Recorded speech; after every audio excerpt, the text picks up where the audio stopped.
Steve, I just thought you'd appreciate this. There's one iPad. There's another iPad being watched right here. Lori's got an iPad. Robert Elswit's got an iPad. Tom Peitzman iPad. Andre. And I have one. Happy?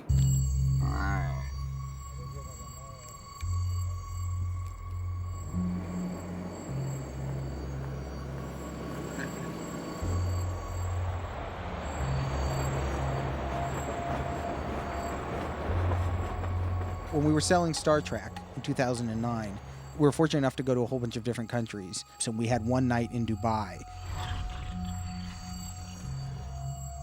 Neither JJ nor myself had been there before. And when we arrived, it was unbelievable. It had rose out of the desert, this amazing metropolis. JJ just kept saying over and over, we have to make a movie here. We have to come back here and make a movie. I wouldn't be surprised if the lens starts fogging up. It's very humid and hot here. Dubai. So immediately when Tom said, let's produce this, we started talking about locations. And coincidentally, he brought up the idea of shooting in Dubai, which was a place he had been fascinated by, particularly the Burj Khalifa, the tallest building in the world.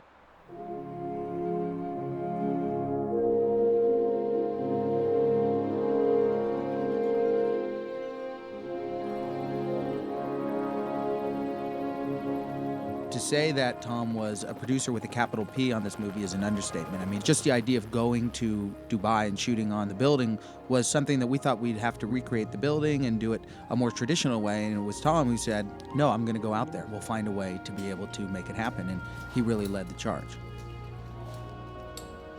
Dubai would like to become a film center. And we explained, you guys want something fantastic. We have it. We are going to put Ethan Hunt 144 floors outside the building, and we're going to do one of the greatest stunt sequences ever.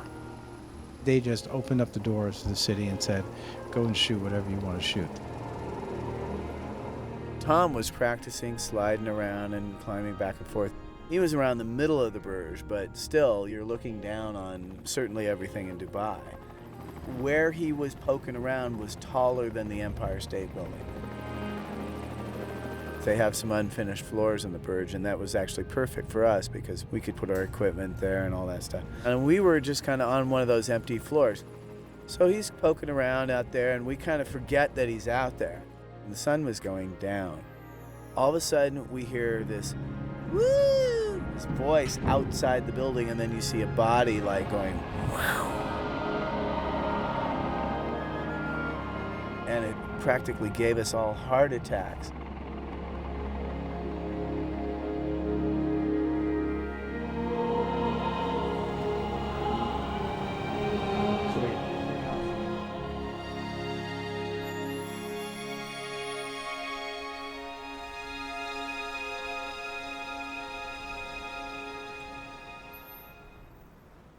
Now I'm in the Armani Hotel, which is in the Burj. Here's my little holding area where I'm eating a little something. And the big feature that they have is lots of hidden stuff in the walls. Where's the bedroom? It's actually in here. So where's the TV? Oh, it's behind this wall. So basically, we have an overall design philosophy here is hide things.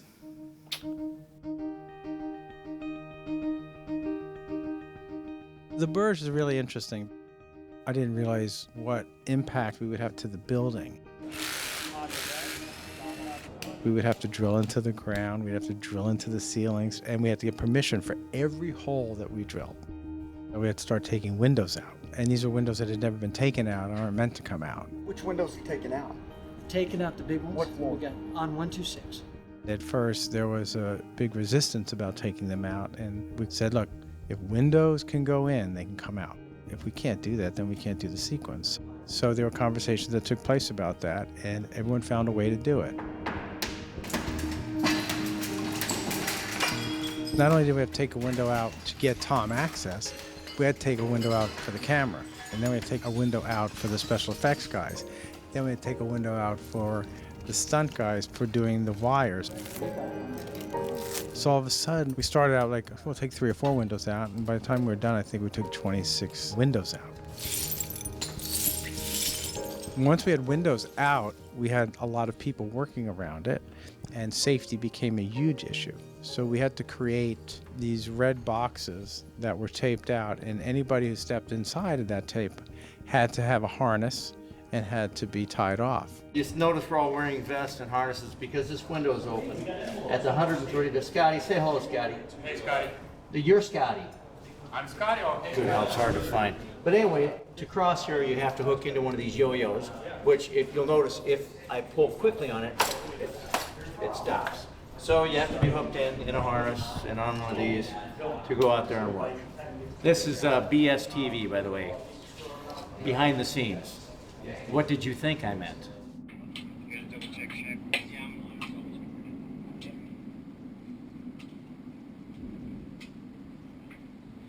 Hey Chris, Peck, just know this has to be checked after. We have a little run in my stocking on my arm here. Okay, you want to switch it out? No, it's good for this shot. Just for close-ups later. The Burj was actually a lot of fun to work on because the building has unlimited pick points. Once we got permission to use them, we could pretty much go anywhere and make anything happen. Okay, he's stepping up. Everyone, I can step out. Stepping out, guys.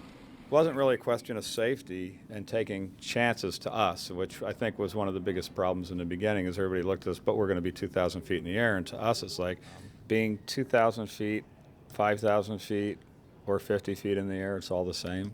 The end result is the same. If something happens, you're dead. There's no difference. You just have more time to think about it. I was a professional climber for about 30 years.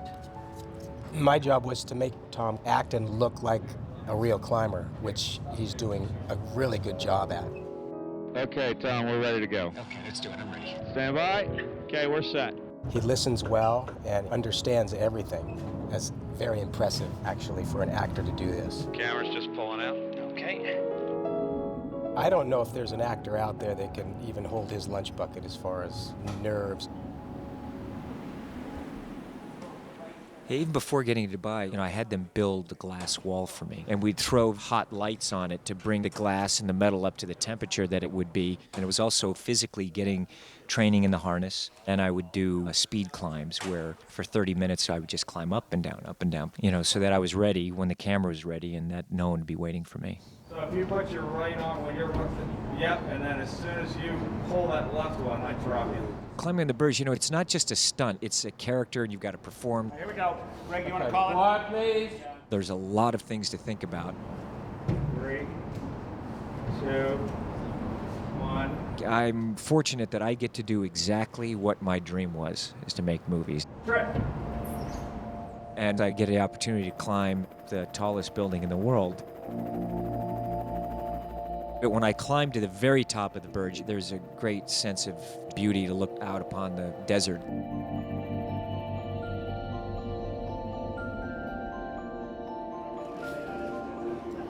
We were putting our star way, way, way up in the air and doing stunts.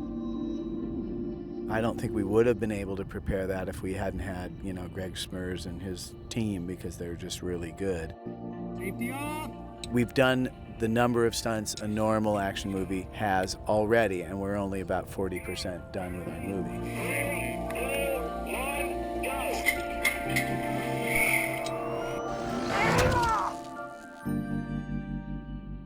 We got some great, amazing shots, and the first night I was sleeping and it was like 4 a.m. Suddenly my eyes just snapped open and I realized the star of our movie is like swinging around on the outside of the tallest building in the world, held on by like a tiny wire. And I just kind of went, "Ah!"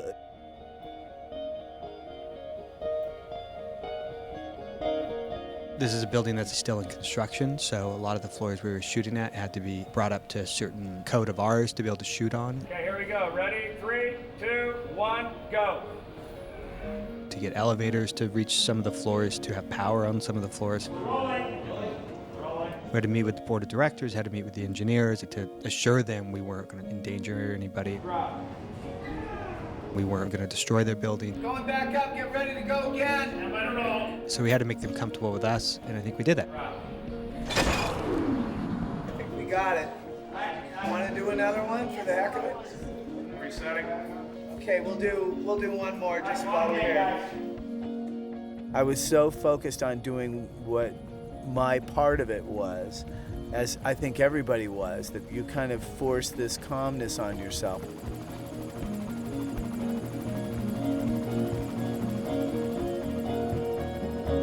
All right, Andy, are we ready to go? Your camera is ready. The Burj was very complicated. Radio check, I got you, Greg, thank you. You're not only talking to the stunt guy's talking to Tom. I'm talking to the helicopter pilots. Tom's in these harnesses that are uncomfortable. There's all these limitations. The helicopters can only stay in the air about half an hour. The IMAX cameras can't shoot long. They burn through a lot of film really fast. If you have to reload the camera, they have to take it back to the helicopter base. Everybody's trying to line this stuff up, and poor Tom is on the outside of this tallest building in the world, hanging on, waiting for everything to get in position.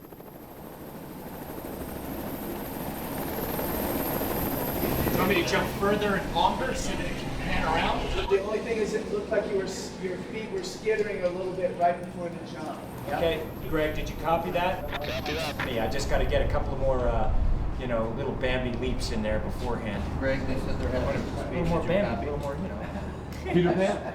I had to figure out how do I fly off that building, and you have to figure it out very quickly because you can't stay up in that building in the gear that I was wearing for very long because you're being cut off in two main arteries across your harness and your legs are numb.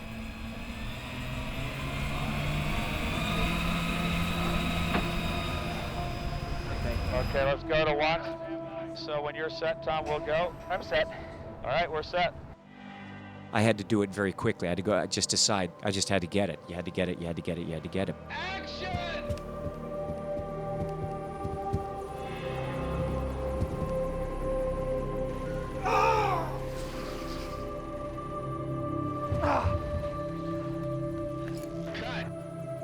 How was that?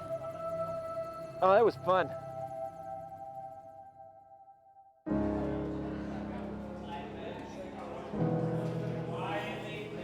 I'm not fully afraid of heights, but I certainly have a healthy fear of them. It was exciting, it was dangerous and exciting, and it was fun to sort of embrace that moment. And action! Action on the camera. I started way back, away from the window, and by the time we got to like the third or fourth take, my head was out the window. All the years that I have been doing stunts and making movies, it took all of that knowledge to be able to accomplish not just what I did, I think what we all did with the Burj. From Greg, what he did, the design on how we could do that. We're rolling. Ellsworth with the camera. Wind up, we're rolling. Bird coming in and creating this sequence. Action! Swing!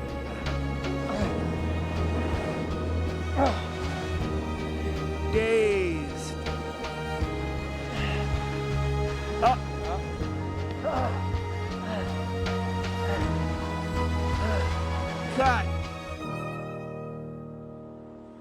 Let's do it one more time.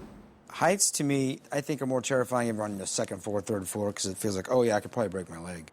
But when you're that high in the air, you're like in a plane. I figured if I fell out, I can call a few people on the way down and say, hey man, I'm gonna be dead in a few minutes, but like, what are you doing? It's a long way down.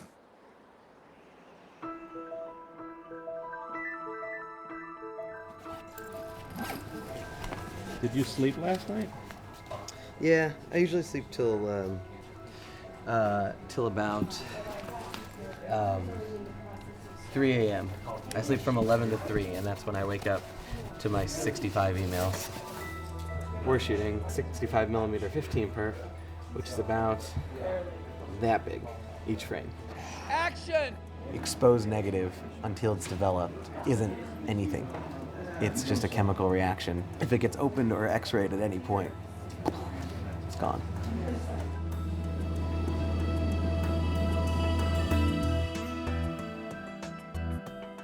What this is the first chance to see whether the whole week we spent shooting Tom Cruise hanging from a building, if it's going to play well on screen, if it's worth the time and money and hassle and everything that everyone goes through to get it done.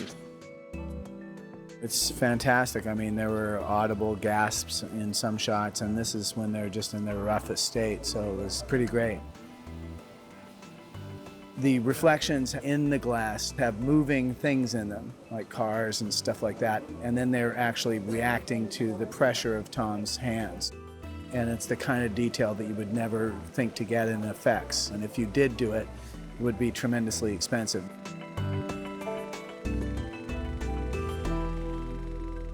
The whole process of 65 film and shooting IMAX in large format is there's pretty much one place that develops it, and that's in Los Angeles. So we would shoot on Monday in Dubai. We'd wrap the film on Monday night, can it up, put it on a flight Tuesday morning. It'd get to LA on Wednesday, and on Thursday we would have a neg check. So there'd be about a 4-day lag the moment you shot your film to the moment that you knew your footage was okay. When you're inside the Burj and he steps out, you forget how high up you are.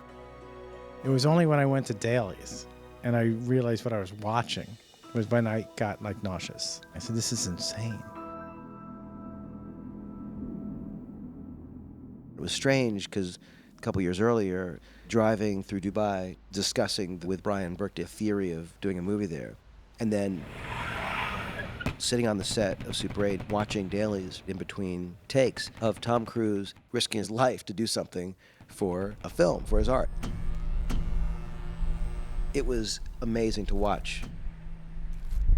Part of it was that Tom was outside doing death-defying stunts. The countdown is not helping. But at the same time, just the shots alone were kind of beautiful.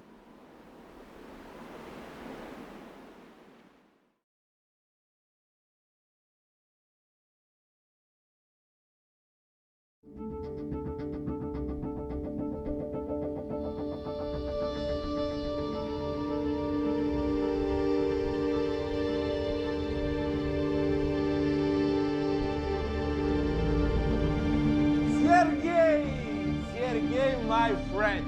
I told you I was getting here. Didn't I say? Action. Scream.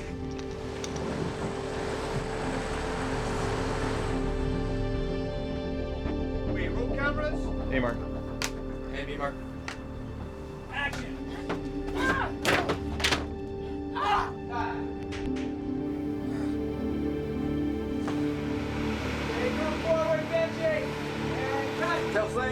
Looks great, too. Great camera move.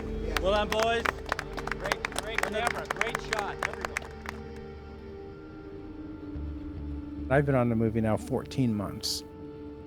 I have seen it from a simple outline to becoming a full-fledged script, and have been able to basically raise it like a puppy to an adult. Ready, and action. In the parking structure, that set alone made me nervous to even walk on. Cut there. Cut.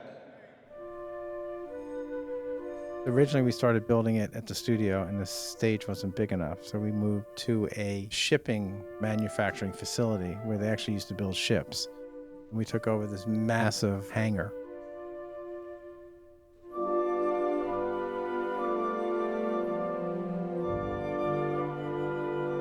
That set doesn't look that big in there because that hangar's enormous, but it's huge. Our set was 65 feet tall. Well, that's like a 7-story building.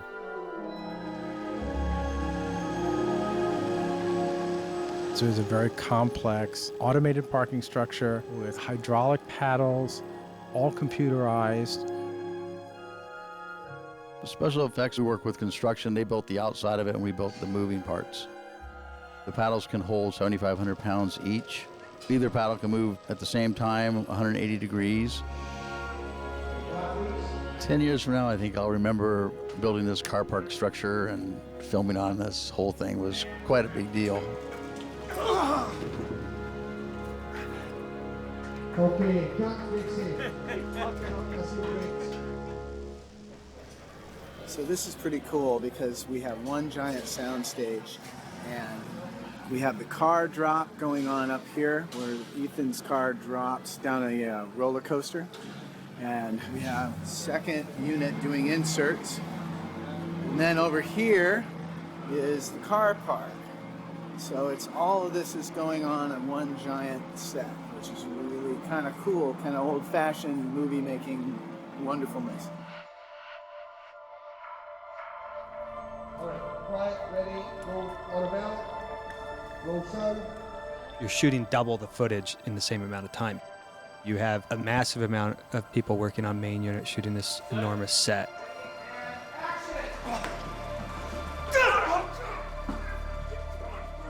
And right next door, you have a bit smaller group shooting stunts and complicated rigs that take time that you don't want your main unit to shoot. We had another unit shooting inserts that Brad and Paul Hirsch have come up with for the film. When you're putting a scene together, occasionally and inevitably, there are moments that are missed. In discussions with the director, you may decide that we need another angle of this, that, or the other thing. Back from there, drag it over here, check it over here, let's see what that looks like. For inserts, in order to do it right, you have to match what was shot before. Check it out. Cut. How do you deal with an actor who is very, very afraid of heights? You lure him in with sweets first, and then you harness him up and start swinging him around. And don't let him out of the harness until you get your shot. We're going to move the paddle up to level 1. Then we can show Michael what he's doing. My whole mission was not to puke. And they put sweat on me, forced sweat. And they didn't really have to do that. Hold him higher in the frame. We just had to convince him, we've got you on a wire. You're not going anywhere. Towards the end, he was okay with being 22 feet in the air. He goes, I'll jump from here. For somebody that's afraid of heights, to commit to that, is not bad.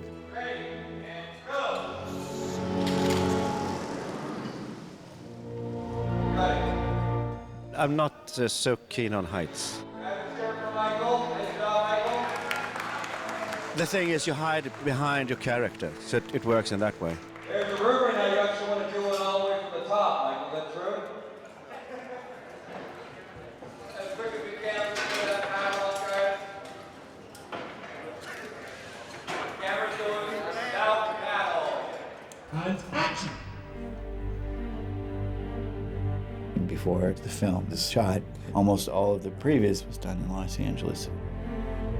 Previs means pre-visualization. It's a step quite beyond storyboarding. 3, 2, 1, go! And essentially what you're doing is you're using computer graphics to build your film.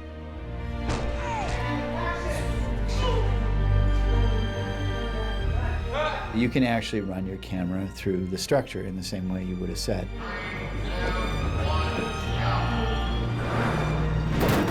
You're going to move your characters around as if you're moving them in space. And jump. And what it does is it makes sure that it's actually going to work. Make no mistake. I'm taking that briefcase.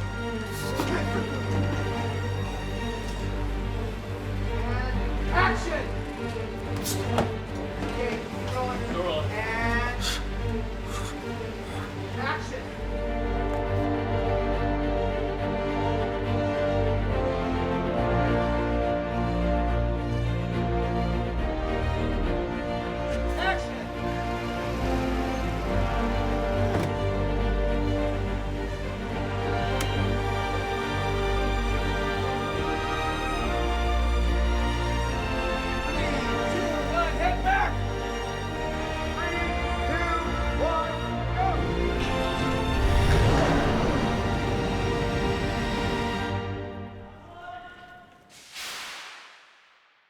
There's a certain aspect of being a little kid playing that a lot of people who are in the movie industry have. I mean, they get to pretend.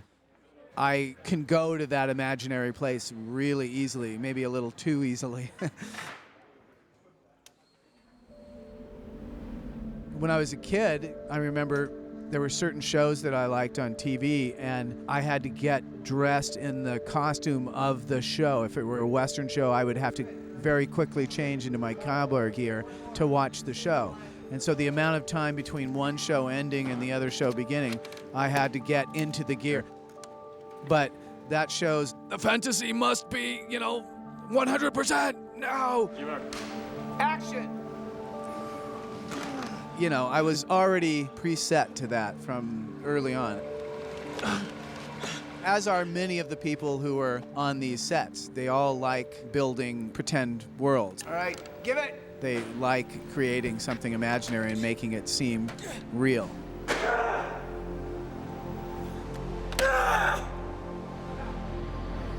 Good, that's it. Okay.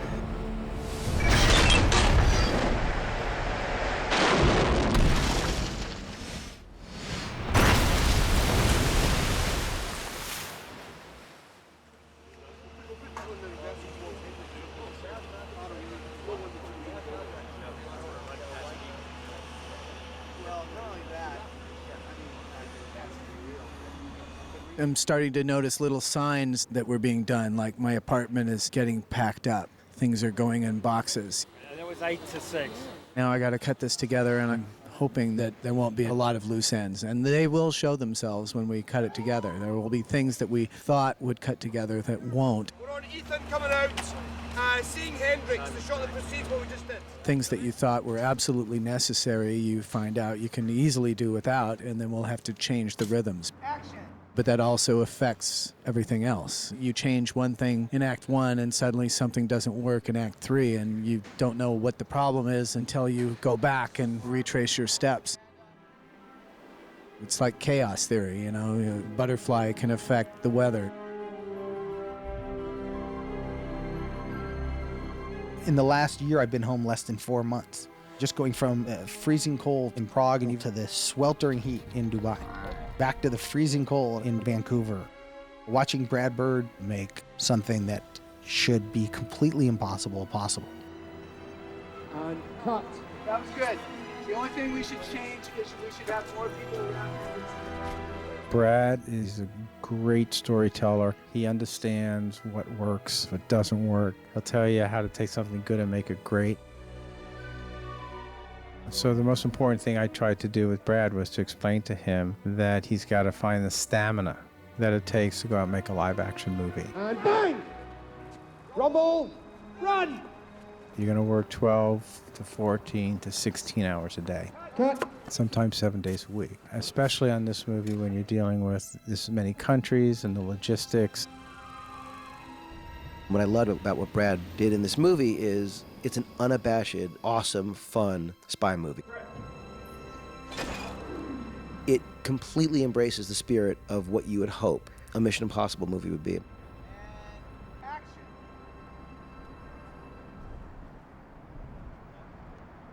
This was the most ambitious Mission Impossible I've ever done.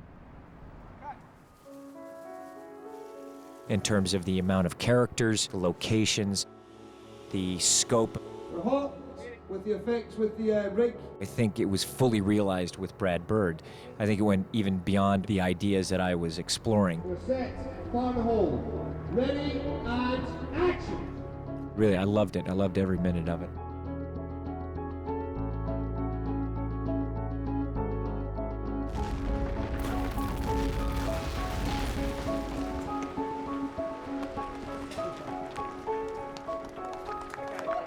Everyone